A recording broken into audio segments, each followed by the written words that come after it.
coming along on this cool Sunday to Hyde Park. My name's Phil Dye. I'm the founder of the Declaration of Biological Truth Australia, and when I first founded it, I said to a few people to get it started and then we'll hand it over to some young people, which is what is starting to happen, so it's even better. My job today is only to tell you about the administrative things, like where the toilets are. And the toilets are over there. Contrary to public opinion, they're not behind this rock. They're over there in the station. We don't expect any odd types to turn up and try and disrupt us, but the police have told us that they're hiding behind trees and they'll be looking after us, which is a great thing. So the police are certainly on side. As I mentioned before, I looked at handing over the declaration or getting more young people involved, and one person happened to shine out and put their hand up. And I'd like to introduce you to Celine versus the Machine. Thanks, Phil. Thanks, mate. Thank you. Good afternoon, everyone. Thank you for coming here and joining us today as we celebrate biological reality and say no to gender identity. As Phil just said, my name is Celine. Some of you may know me as Celine Against the Machine. I'm on the committee with Phil for the Declaration. I'm also a member of the Women's Rights Network Australia, Guardians Australia, and the first proud Aussie member of Gays Against Groomers. Today's event is being held under the Declaration, and what we believe in is pretty simple, yet it's become quite controversial. So we believe that there are two sexes, male and female. We say no to puberty blockers and wrong sex hormones for minors. We say no to enforced pronoun use and yes to free speech. And we say no to self-ID. Now, some of you might already know New South Wales is the only state that doesn't have self-ID in its legislation.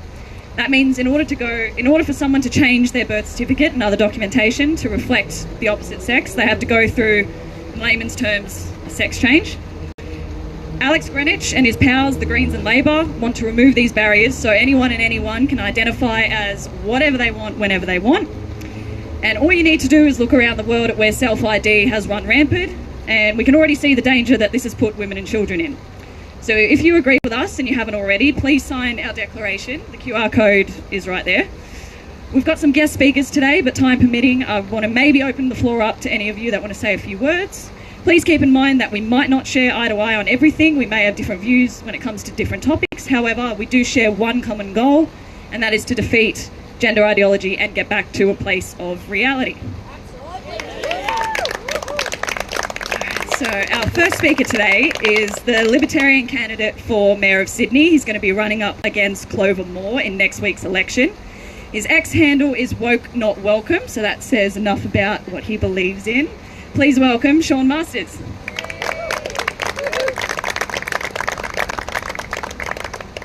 Thank you, Celine, and thank you all for being here. I must say from the outset, I'm going to keep it brief today, and I'll tell you why, because I've been on the campaign trail and I have been saying over Clover, over Clover, over Clover, over Clover to upwards of 300,000 people. So as a result, I've actually in the process of losing my voice, so I do apologise for that. So look, I'll start with a sort of personal story. When my partner was pregnant with our son Tommy, now 3 years old, we went to the ultrasound technician and she said the gender of your child is male. And I said, you mean the sex of my child is male? And she said, no, the gender of your child is male. And I said, no, the sex is male. She said, no, the gender. I said, no, the sex. She said, no, the gender. I said, no, the sex. At which point my partner is squeezing my hand, you know, trying to keep the peace. But the point that I'm making is, it is absolutely crucial in these little day-to-day moments to make the point that biology matters. Now, I don't want to over-intellectualize things, but in the book Gulag Archipelago, Alexander Solzhenitsyn, and I always remember that by Alex and her Solzhenitsyn. Alexander Solzhenitsyn writes, so he explores the horrors of communism through the Gulag. But at the very end of the book, there's a very compelling moment where he reflects on the horrors of communism, and he places the blame squarely at the feet of the Russian people, who did not speak up when they had the chance. So right now, we are living through a critical moment in history where it is time to speak up, because if we don't, it will be too late. Now, the area that I want to explore is kind of where it all starts, which is trans kids. And I'll introduce that by way of saying that this is the t-shirt I've worn for you today, which reads, insert preferred virtue signal here, because that kind of relates to what's happening. You've got, and I must say, quite a lot of the time you've got mothers who want to play the status game, and you've got a child who is just exploring. Say you've got a little boy, and he puts on a dress, as all children do. They just like to explore different roles. And when that little boy puts on a dress, what the mother does is say, do you like being a little girl? Do you like being a little girl? And all children are just honed to adult attention.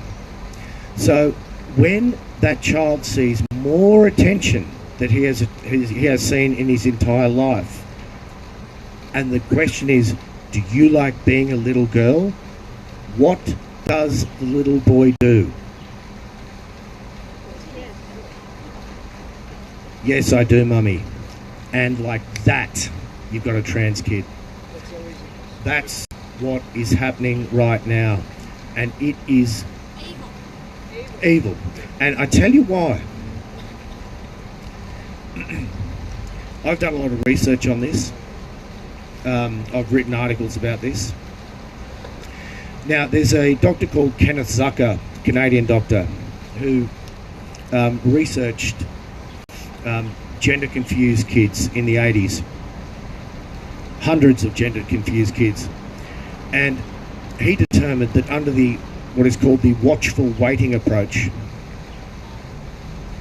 89% of those kids turn out to be normal, happy, healthy, gay adults. The rest, the vast majority of the rest, overcome their feelings of gender confusion through puberty. So it's an important point to make.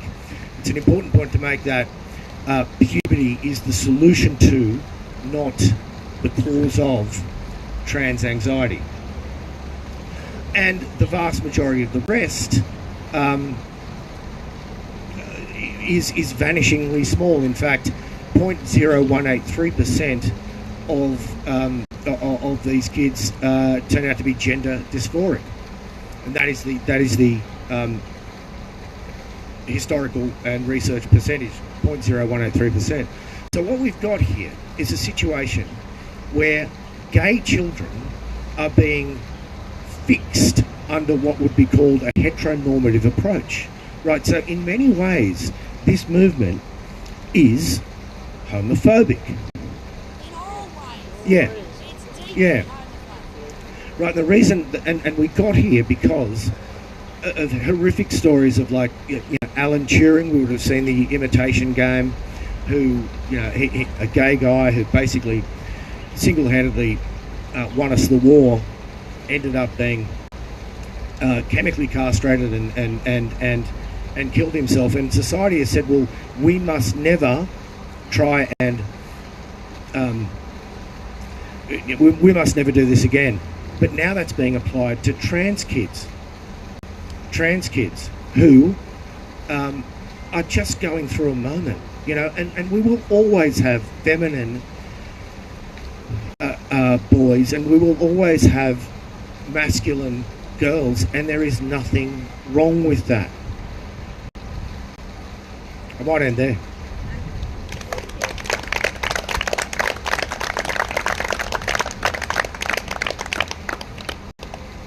Next speaker is the only politician who's had their maiden speech to Parliament be banned online.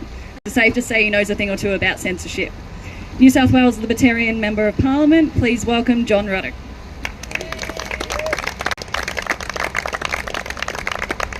Thank you, Celine. So my name is John Ruddick, and I identify as a Fijian female para-Olympian.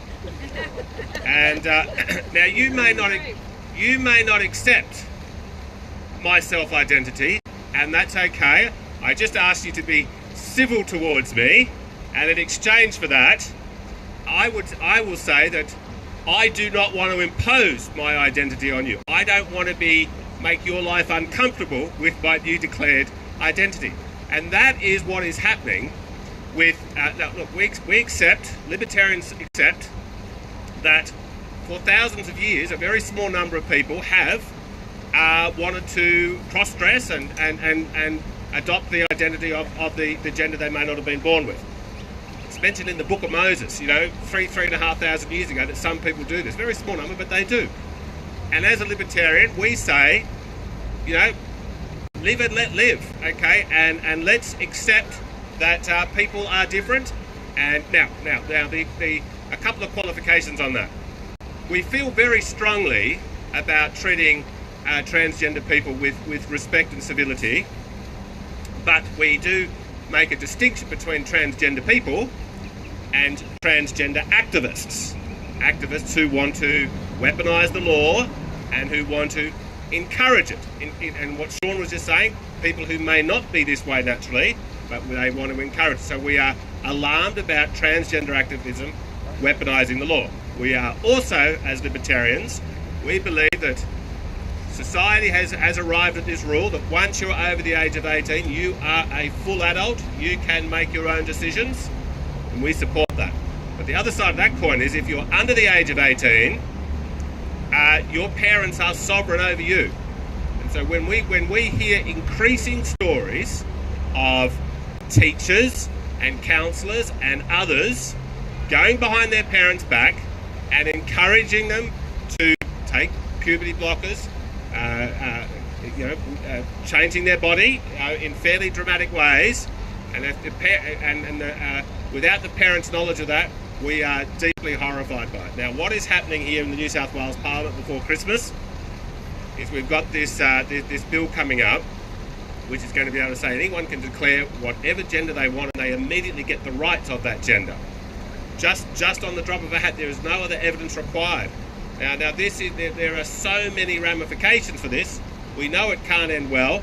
Now they got through the conversion practices ban bill earlier this year by 1 or 2 votes. So it's going to get through the lower house. Labor will come up with their own version, and it's going to be a real battle there in the upper house. But I believe it is a battle we can win. But I'll tell you one thing you should notice is the sponsors of this bill want as little publicity as possible. They don't want to alarm the public. The conversion practices bill went through in the dead of the night, and the Sydney Morning Herald didn't talk about it, the ABC didn't talk about it, even some of the more mainstream elements of the media, they didn't talk about it. And I suspect they'll do the same thing here. So it's up to people like us, to activists, to tell the public what's happening. Most people will be alarmed to think that you can just declare that you're another gender just off the drop of your hat. Now let's imagine it does get through. What do we then do? Well, we try and repeal it. Okay, well, that will require more members of Parliament who are good on this issue. But I'll give you another mechanism on how we could repeal it. And this is something that the Libertarian Party stands for. You might have heard of, around in America and a few other countries, they have a thing called citizens-initiated referendums. And that means if you get, say, 5% of the entire state to sign a petition saying, look, we'd like to have a people's vote on this to introduce a new law. Now, because libertarians don't really believe in, we don't want more laws, we believe in something very similar to that. We believe in citizens-initiated repeal. So if the Parliament passes a law and the people don't like it, and I believe 80 to 90% of people in New South Wales will not agree with this law, the citizens-initiated repeal would say, look, if we can get 5% of the population to sign a petition saying we want a people's vote, a plebiscite, a referendum, whatever you want to call it, on repealing an existing law, that is something that we do feel very strongly about. That will keep the politicians in check, not just on this bill, but on all laws. So citizens-initiated referendum is the way to go. But look, thank you so much for coming along. Thank you to the organisers, Celine, Aidan and the gentleman who spoke first. It does take courage to come along to an event like this. I'm convinced most people agree with us, but we need to alert the public. So thank you very much for being here, and hopefully we can share it on social media. Thank you. Thank you very much, John. Just before we bring up our next speaker, I just have a statement that I got sent to me that was requested that I read out. It's from Karen and Paul, and they represent a group of concerned citizens. So here we go. So the increasing presence of self-identifying males in female-only spaces raise serious safety and privacy concerns, particularly where fetishistic behaviour is involved. Women, especially vulnerable women in places like domestic violence shelters, should not have to worry about whether individuals in those spaces are there due to genuine gender dysphoria or sexually motivated interests. The risk of predatory behaviour in these situations is very real, and the current self-identification laws, which allow anyone to access female spaces with minimal oversight, can be exploited by individuals with harmful intentions. Women are facing psychological coercion, where they are expected to validate and accept these individuals in intimate spaces, even when it conflicts with their sense of safety and dignity. This forced acceptance disregards women's rights to consent and leaves them feeling dehumanised. The legal system has failed to keep up with these concerns, leading to an ethical disconnect between the protection of transgender rights and the real-world impact on women. This is a pressing need for legal reform that tightens the criteria for access to female-only spaces, particularly in sensitive environments, while ensuring that women's boundaries and safety is respected. At the core, this issue reflects broader misogyny, with many women viewing the demand for access to female spaces as another form of male entitlement. Women make up more than half the population, and their need for safety, privacy and respect should not be compromised to accommodate the desires of a small group, even when these desires are potentially harmful. In conclusion, women's rights to privacy, safety and dignity in female-only spaces should be paramount. The government should enact legal reforms to protect these spaces for biological females, while providing gender-neutral alternatives where appropriate. Gender identity must not be allowed to overwrite the biological reality of sex, especially in spaces designed to protect women's safety and autonomy. So thank you again to Karen, Anne and Paul for this statement. Next up, we've got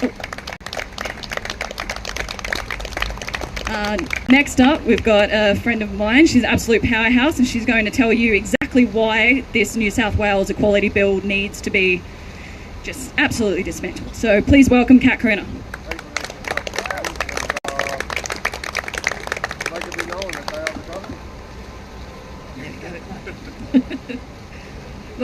Yep.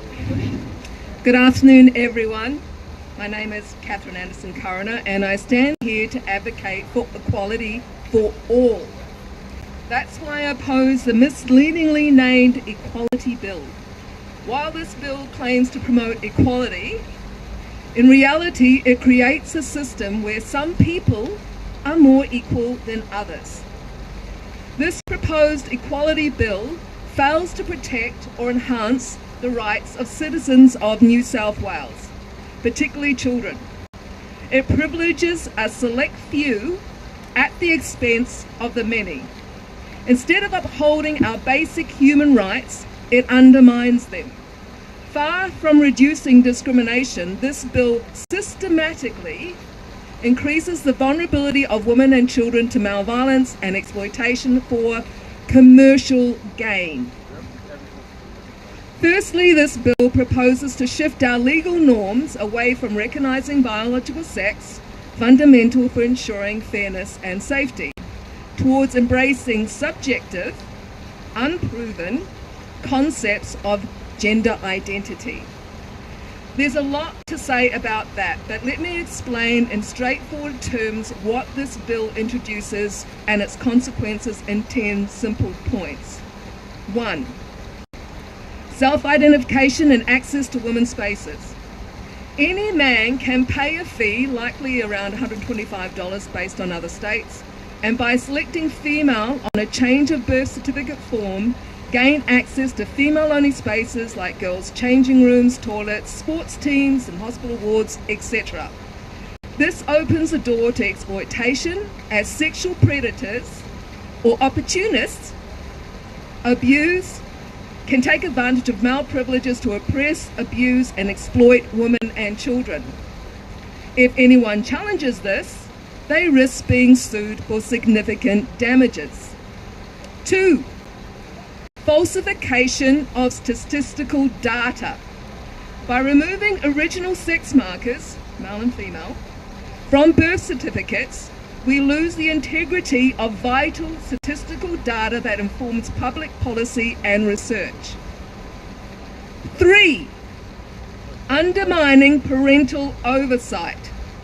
This bill removes parental oversight concerning the mental and physical care of their child. Ideologically captured, government-controlled organisations such as schools, mainstream media, and it's also reflected in social media, will be able to encourage vulnerable children to legalise an opposite sex identity, further pushing them down the harmful path of social and medical transitioning. This is state harm to children. This is state overreach. 4. Impact on faith-based schools. This bill removes exemption provisions for faith-based schools, preventing them from upholding and teaching their beliefs. This aligns with organisations like the Australian Human Rights Commission, Equality Australia and ACON to impose the Yogyakarta Principles Plus 10, which they had part in writing by the way, into all aspects of our society. These principles were rejected by the Federal Senate and UN member states, but are being pushed through by bureaucratic means, bypassing democracy and through law. Our society is poorer for homogenisation of our culture. 5. Prostitution and increased violence. Full deregulation of prostitute has seen in countries just across the ditch, like New Zealand, has always led to higher homicide rates among prostitutes. Removing protections enables pimps to exert more control over prostituted persons, increasing their exploitation. 6. Pay attention to this. Sex work as a protected attribute. By protecting sex work as a special category, the bill prioritises the interests of the sex industry over the safety and dignity of trafficked and exploited women. Is Greenwich protecting people or profits? This also allows sexual solicitation to occur outside of schools, churches, mosques, and other religious organisations. Now really listen closely to this. It also allows any to engage in public sex acts inside and outside schools, churches, hospitals, parks, and all public places, inside and out. Pause on that and consider that carefully, because most people are missing it because they just got buried amongst the crap. 7. Sorry? I can't hear you. Okay. 7. Silencing survivors of domestic abuse. This bill makes it illegal to out someone as a domestic abuser if they identify with any of the 85 plus different gender identities, silencing women who have legitimate safety concerns for themselves and their children. 8. Compromising privacy in intimate searches. It would allow males who identify as women to search or be searched by women in intimate situations, including disabled, elderly, or hospitalized people, male and female.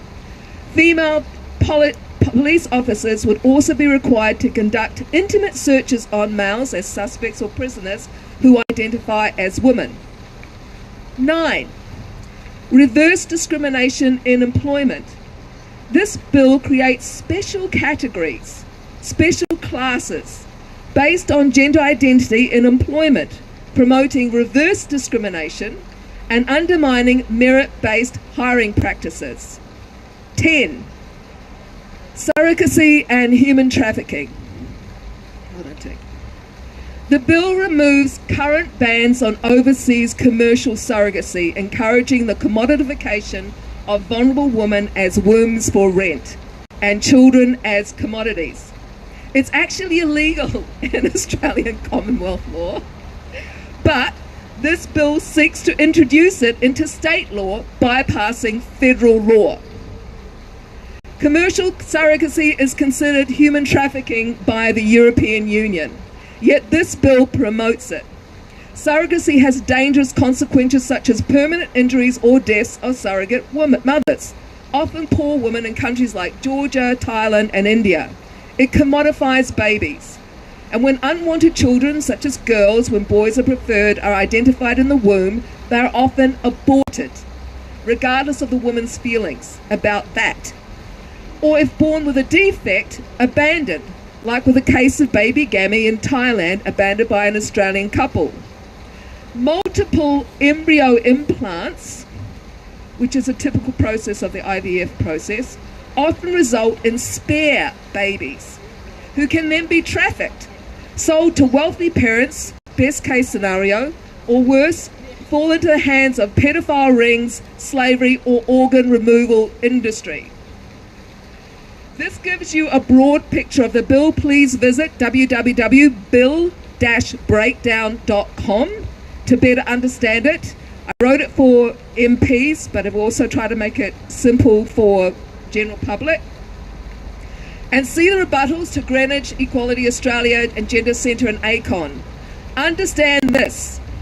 By prioritising self-identification and subjective concepts of gender, this bill fails to consider the medical, societal, ethical, and practical implications.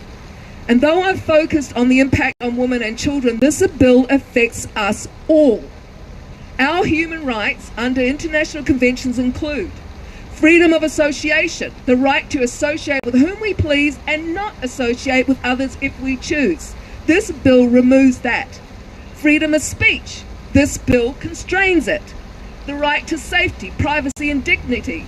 This bill strips these rights from women, the elderly, the disabled, law enforcement officers, children, and same-sex attracted people. The right to fairness and safety in sports. This bill eradicates that. We have the right to equality for all, not privilege for a few at the expense of everyone else, especially women, children, and the LGBT community. Any legislative changes must preserve protections based on biological realities, uphold privacy and safety rights, and ensure that all citizens of New South Wales are represented and protected equally. We must stand for fairness and equality and push back against Greenwich and the gender lobby's efforts to reverse decades of progress in sex equality and sexual orientation. Push back against the erosion of our basic freedoms, fairness, dignity, privacy, and safety. Yes! We must defy the lie of calling privilege exploitation and harm. Equality? No. At Active Watch and Waiting, that's our group, our research shows that this bill reflects international financial and political interests rather than the needs and desires of the Australian people. All our rights matter. Women's, men's, children's, parents, law enforcement officers, LGBT and trans rights, all are human rights. And none of these should be compromised, privileged or diminished by this bill. I urge you to take action now. Go to our parliamentary petition at www.tinyurl.com/ban the bill. Got posters over there and here. And sign it. And if you've already signed it, you are awesome. Now go and get 3 more people to sign it. Once we reach 20,000 verified signatures, this bill must be debated on the floor. Okay? And again, to learn more about the bill, please visit www.bill-breakdown.com. Thank you all for listening.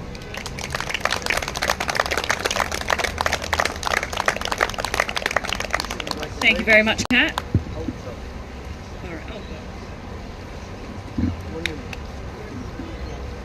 Alrighty. Next up, we've got a special interstate guest who I'm very excited about. He's an absolute legend. He's got quite the presence down in Victoria. He holds regular workshops and rallies weekly. He's also the creator of the organisation leaveourkidsalone.org. That's kids with a Z. Please welcome Craig Cole.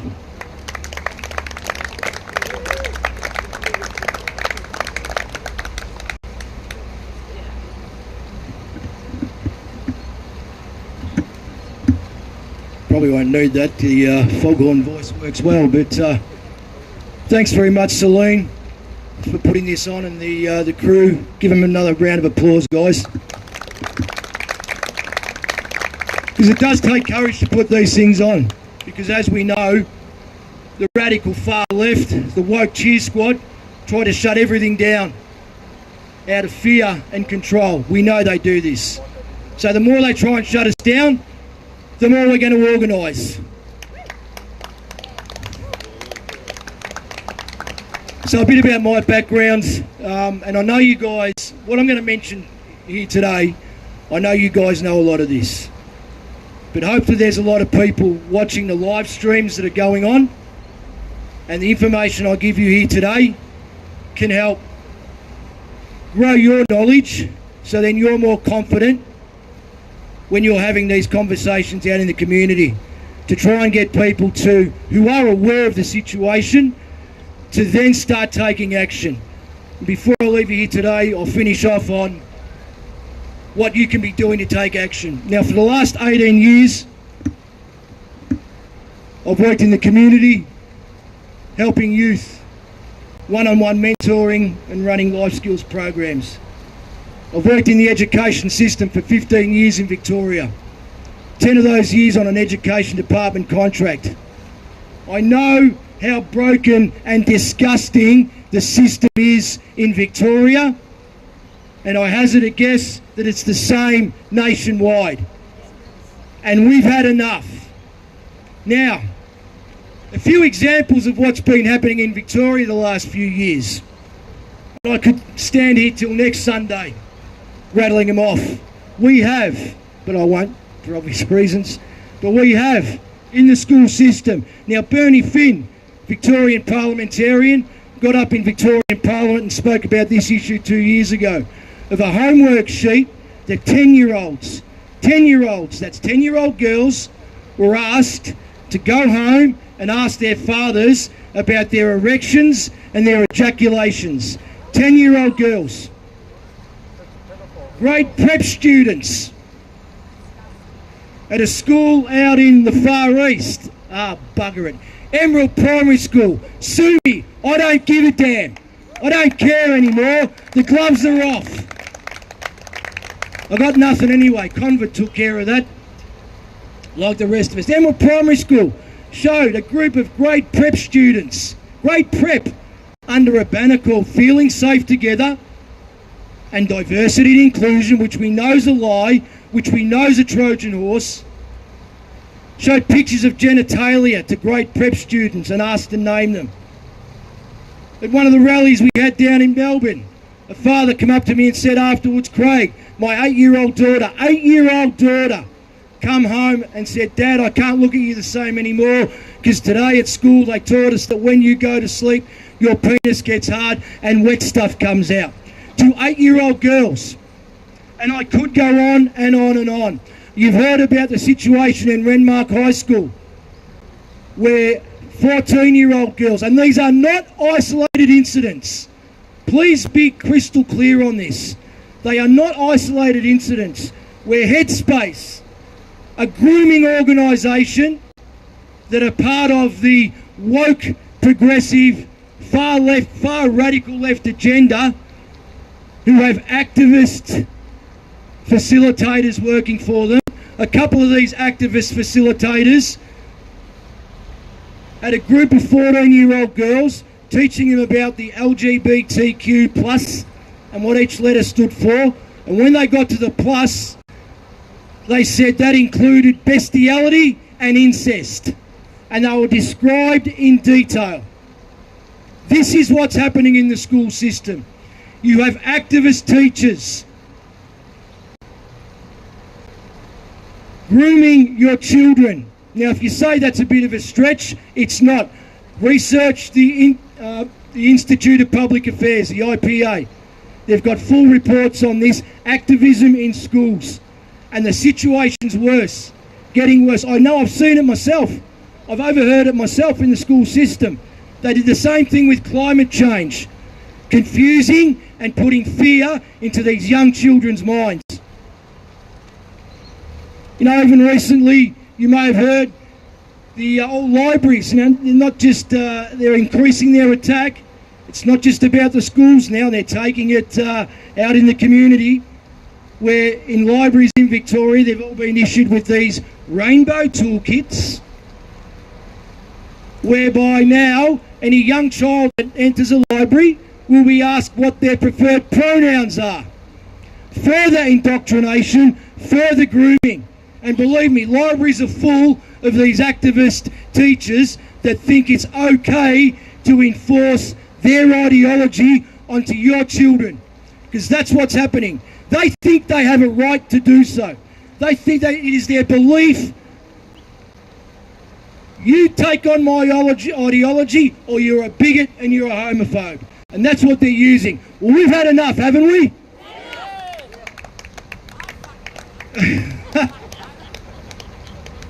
There's, if you go onto the Victorian Government website, they openly flaunt it now.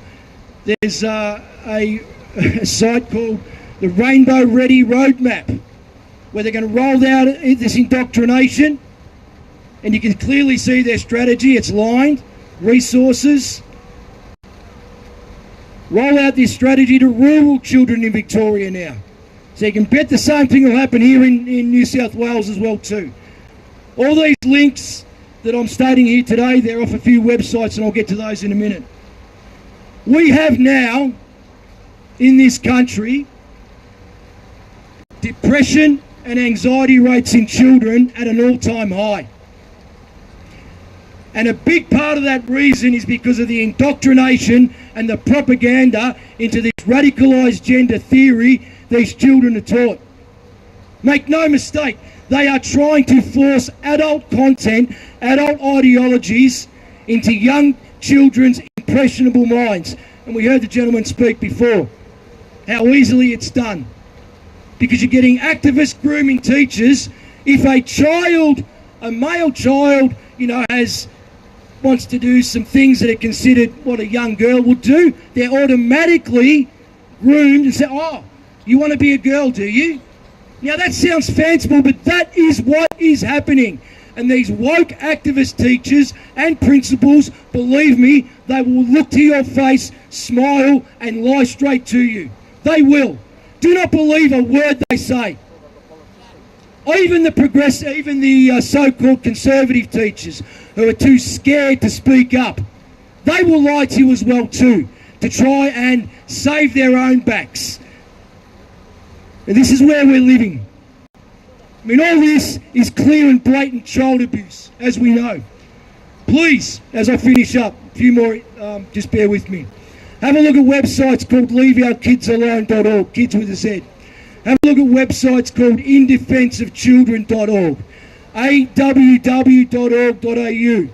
Another one, guardiansaustralia.com.au. There's 4 you can look at for now. It's got a whole host of information on there, what you can do. So arm yourself with knowledge so that then you can have that confidence and courage to have those conversations out in the community and not be shut down with the default response from the radical far left of, oh, you're a bigot, you're a homophobe, oh, that's just a sign of the times now. Says who? A very small percentage of the population.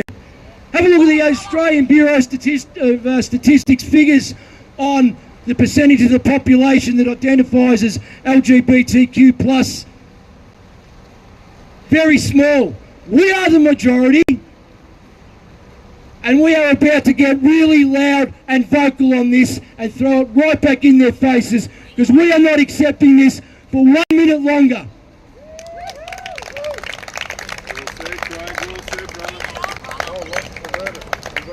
There's if you go onto the Leave Our Kids Alone website, also the In Defence of Children, what you can do as parents, send an email off to the school quoting Article 18, Section 4 of the International Covenant on Civil and Political Rights. I'm paraphrasing a little bit, but the end of it says that your children's education must be in conformity with your religious and moral convictions. It's in black and white. So when the woke activist teachers teach this stuff, they are against your wishes, they are in breach of the ICCPR. The ICCPR has been scheduled and codified into the Australian Human Rights Commission Act 1986, a federal act. So that means if they are in breach of the ICCPR, they are in breach of federal legislation. Let's start throwing that at them and start to make them real nervous. Also, throw at them a term called vicarious liability, whereby if you teach my child anything, any content that they suffer mental health issues from down the track, I'm holding you, teacher, personally liable, and teachers can be personally, civilly litigated against. So let's start throwing that back at them as well too, and their smug attitudes. Go to your local school council meetings. Demand to see the full content. Demand that this is not, you are not as parents accepting this radicalised gender theory to be taught in schools. And let's call it for what it is. Let's start naming it a radicalised gender theory, because that's what it is. Because any theory that leads to children mutilating their bodies is a radicalised theory. Let's not pull any punches about this. Demand your lesson plans. Don't accept all the contents on the website. That's not good enough. You as a teacher, according to state legislation, must supply me with the full content of what you are teaching my child. Now, every teacher needs to have their lesson plans fully submitted before the start of each term. I know that for a fact, and if they're not doing that, they're being negligent in their job.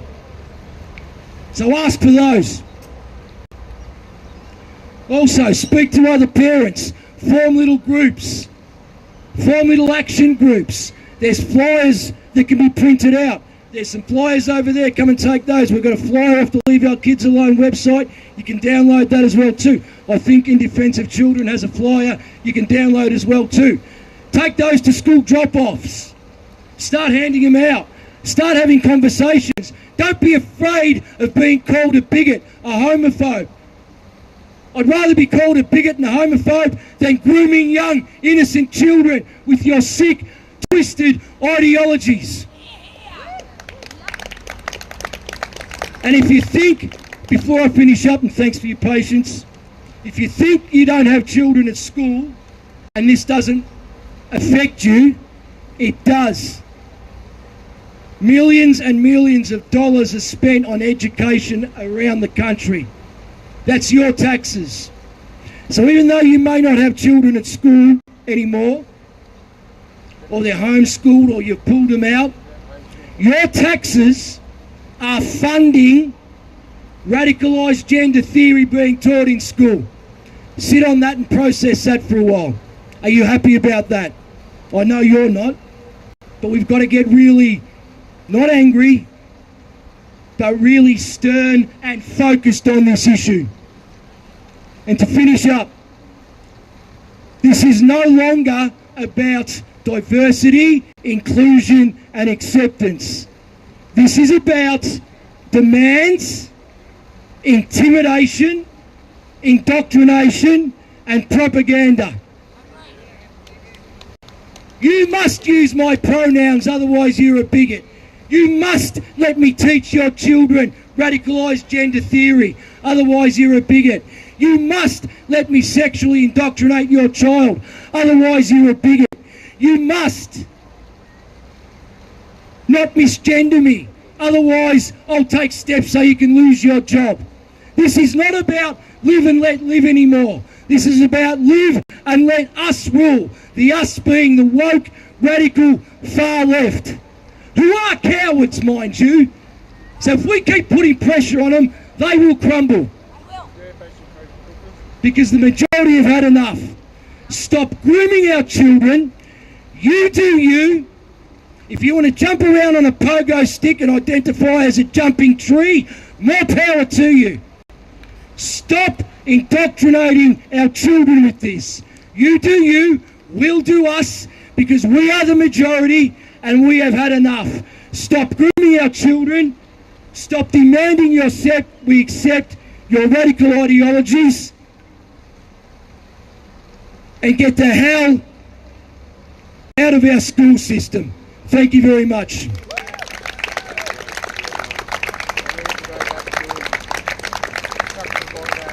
Thank you, Craig. That was fantastic. Thank you. Thank you so much.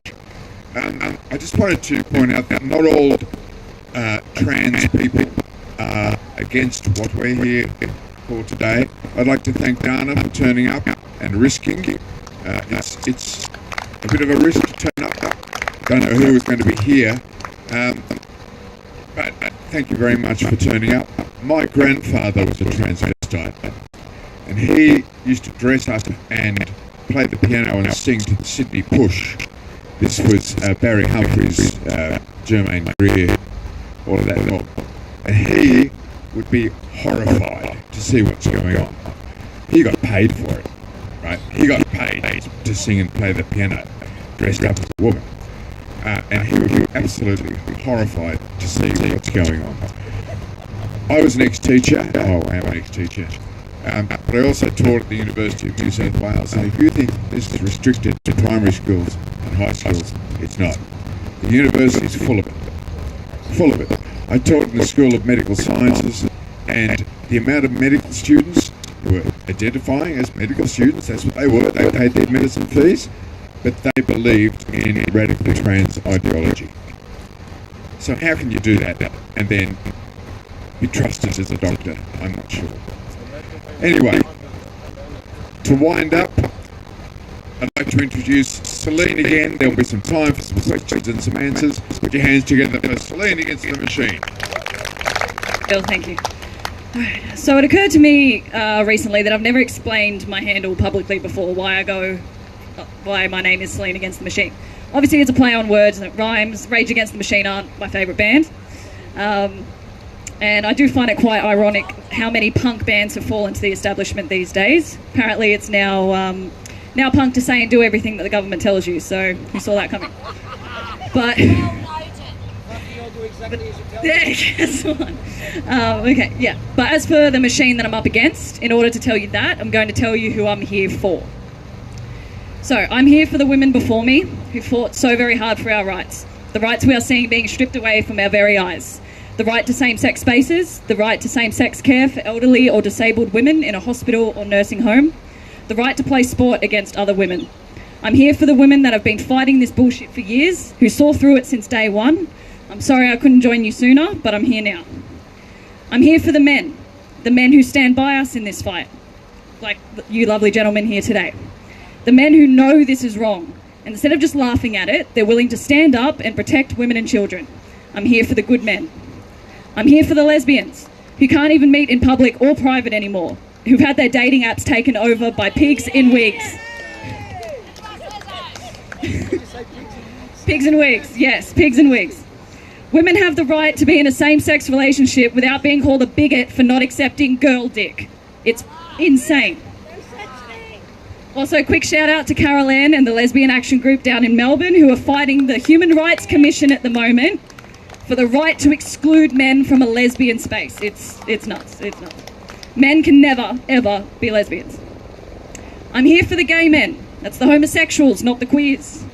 The gay men that are fed up with the perversion that we're seeing at Pride.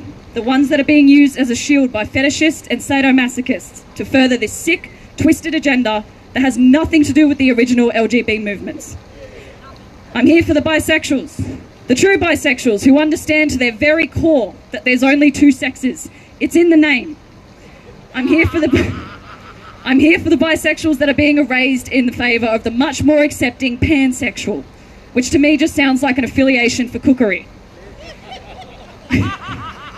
I'm here for the young girls, the quirky girls, the girls who felt like they'll never fit in, the girls just like me, the girls that spend hours of their day scrolling through Tumblr or TikTok, romanticising feelings of dread and hopelessness as a coping mechanism, the girls who self-harm, the girls that self-exclude, the girls who hate their bodies and want nothing more than to leave them, the tomboys, the masculine girls that are being made to feel like they're boys, the girls whose minds and bodies we are destroying in the name of this ideology. I'm here for the young boys who are told day in and day out that their very existence is toxic and that everything that they inherently feel is horrible and rotten. The boys who don't fit in with their peers, the boys who don't fit the mould. The boys who are exposed to violent pornography at such a young age that it rots their brains, leaving them incapable of navigating a real relationship. The feminine boys that are being made to feel like they're girls. The boys whose minds and bodies we are destroying in the name of this ideology. I'm here for the trans widows, the women who watch their decades-long marriages crumble at the hands of a paraphilia. The women who watch their husbands try on their clothes, their makeup, their underwear. The women who are shamed for not wanting to be in a lesbian relationship, to live inside a fetish because the man that they love so dearly has gone and become a carbon copy of herself. The women who are silenced while those men are put on a pedestal, celebrated. How stunning and brave to destroy your family. I'm here for the children. I'm here for the children being forced to call their dad's mum and their mum's dad. The children that are being used as pawns in an adult delusion. I'm here for the transhausen children. You know the ones. These are the children whose parents decide when they're infants, babies, that they're born in the wrong body. The Jazz Jennings of the world. The children that are being lied to every single day by their parents. The adults that they trust the most. The ones who don't have a choice. The ones who are stuck. On the flip side of that, I'm here for the ROGD parents. The parents who have lost their children to the gender cult. The parents who have had their children placed into state custody, all because they refuse to affirm their child's gender identity. The parents who are grieving. The parents who feel like they'll be ostracised from their community for believing that their children are perfect just the way they are. The parents who choose the truth. The parents who stand up and the parents who fight for their children. I'm here for the brave Australian women who are being taken to courts and tribunals and human rights commissions, putting their lives on hold for daring to speak about the barbaric practices going on and the impacts that it's having on women and children, for daring to question this new reality. I'm here for Jasmine Sussex. I'm here for Louise Elliott. I'm here for Moira Deeming. I'm here for Angie Jones. I'm here for Kira Lee Smith. I'm here for Gillian Spencer. And I'm here for Sal Grover. I'm sorry if I missed anyone. I'm sure there's probably other cases. For you see, gender ideology has no boundaries, as it seeks to destroy the boundaries that hold our society together. It doesn't care who it hurts in the process. As long as the message of love and acceptance is constantly shoved down our throats, it can get away with unspeakable atrocities. It is a new breed of religion, one that we've never seen before. One without a messiah, but with a doctrine just as polarising. The WPATH standards of care is one of the most medically negligent ideological models I've ever read in my life, and I say that as a former nurse. And even after all the proof has come out about how fucked up these physicians are, and the experimental procedures they are performing on minors and vulnerable adults, nothing has changed in this country. We are still plunging headfirst into this Marxist hellscape where up is down and down is up and 2 + 2 = 5, and biological reality ceases to exist. The Royal Children's Hospital in Melbourne still cites WPATH as a reputable source, which all of our gender clinics follow. And don't even get me started on ACON and the ties that they have in this country. I am living for the day I see ACON be shut down. The people pushing this ideology are cogs in a machine that's been working overtime to infiltrate our society, corrupt the minds of children, and to destroy our humanity. We have a long way to go in this country, but I have faith in Australia, I have faith in its people, and I have faith in our future. So I'm Celine, and I'm against that machine. If I say anything or omit anything I shouldn't, you can just tell me. It won't be very long, but of course we put in a submission to oppose the Equality Bill, which was quite comprehensive, and I'm very thankful to a speaker, this lady here, who went right through the bill with us. No, you. Thank you. With us. And so sorry, okay, is that better? Sorry, yeah. So, member of Women's Rights Network, I don't have a prepared speech, so please humour me. Anyway, we went through and put in a substantive submission to the Equality Committee, which was, I think, a really good thing. Now, one of the things that struck me about the Equality Committee's response, which really gives me the pip, apart from all the propaganda, is that they apologised to the trans community for any hurt that they might be feeling about this process. And as we've talked about today, what about the hurt that Celeste has gone through very painstakingly a minute ago to all of the other groups in society? So apart from women, children, gays, lesbian, old people, and let me just say as an aside, my partner's in residential care, and I went to a residential meeting last week, and he said, we're talking about entertainment, and he said, why don't we get a drag queen in? So I said, no. It's degrading to women. So that fixed him. Anyway, that's just an aside. Those little moments are very... But in terms of the harm done to us, the unspeakable harm done to kids, a friend of mine, her granddaughter came back from a woke public school in Sydney, Wilkins. Let's name these bloody schools. This is the one at Petersham. I used to do ethics courses there, but I don't dare do it anymore. I imagine the woke stuff you'd be asked to teach. Anyway, her little granddaughter came home from school really distressed and said, I don't want to be a boy. Should we have 9 and 10-year-old kids in that level of distress?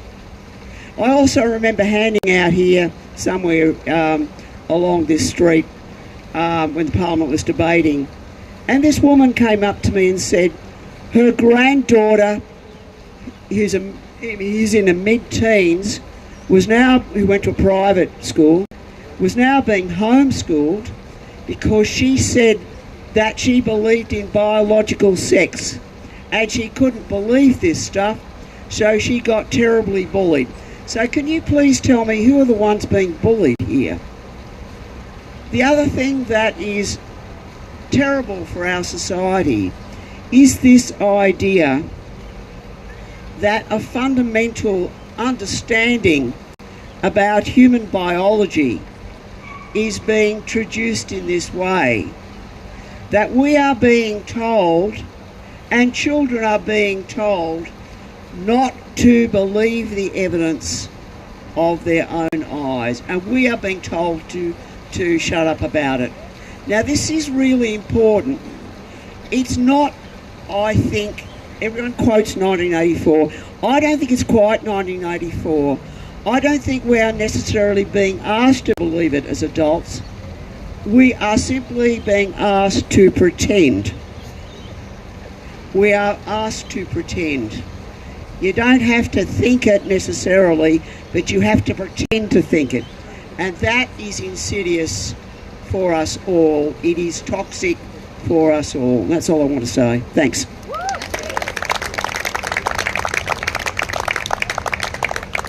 Thanks, Denise. Next, we have, I'll just let Anne say a couple of words. Anne's from the Women's Rights Network as well, so please welcome Anne. Thank you, ladies and gentlemen. I am also a member of the Women's Rights Network Australia, but here I speak off the cuff, more or less for myself. You know, I haven't prepared anything. What I would like you to do is give you a contrast between the imposition of gender ideology in Australia and the democratic process. Now consider, in the last however many years it's been, we have had two major, a plebiscite and a referendum put in front of the Australian people. Now the plebiscite was about gay marriage, and the referendum, of course, was a change to the Constitution to institute the Aboriginal and Torres Strait Islander voice. Now, what I wish to emphasise here is not what you thought about those particular subjects, but to emphasise that these matters were put in front of the Australian public for a vote. Now, in the case of the Torres Strait Islander and Aboriginal people, I'm pulling this out of my head, I think it's something like 3% of the population directly affected. Now, in the case of gay marriage, gay men and gay women being able to contract a legal recognition of their relationships, that affects, I think, something like 5% of the population.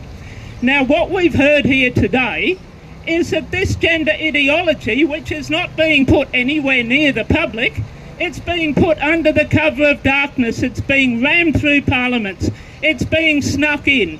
It was initially snuck in, thank you Julia Gillard, in 2013 into the Sex Discrimination Act, I think it was.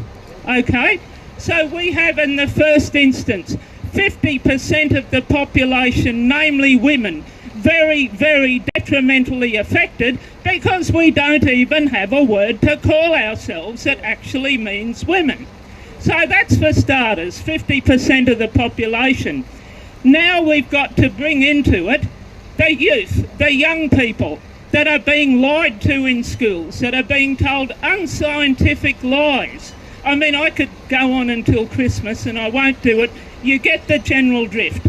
But I just want to contrast the way in which gender ideology, which many speakers have referred to today, has been treated in contrast to other important matters that affected far fewer percentage of the population. Okay? So that's an argument to be putting to your fellow Australian citizens when you're talking about these things. Okay? Now, the other point I would like to make, LGB. If the schools and the high schools and the things that are being said and done were said and done when I was a young gay teenager, my mum would not have gotten me out of the house. The image of gay people that is being presented via this ramming of transgender ideology down the throats of ordinary normal people, normal mums and dads, normal gay people who just want to get on with life and be members of a civilised society and who wish to see our precious youth protected the same as we all do. Can you imagine the effect this is eventually going to have on the public perception of gay people? So I just want to say very, very loudly and very, very emphatically, I stand with normal people, I stand with the mums and dads, I stand with the youth, gender conforming or otherwise, I stand with you. So thank you very much, and do please bear in mind that not all gay people agree with this or think this way, and I might add, not all lefties do either. Thank you.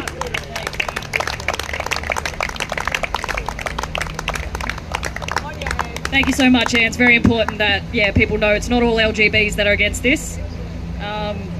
We might start to wrap up. I think. Yes, we're going to wrap up. Said we'd be out of here to the council by 2 o'clock. But if there are any questions about the declaration, I know that a lot of people don't really know much about it, but it is a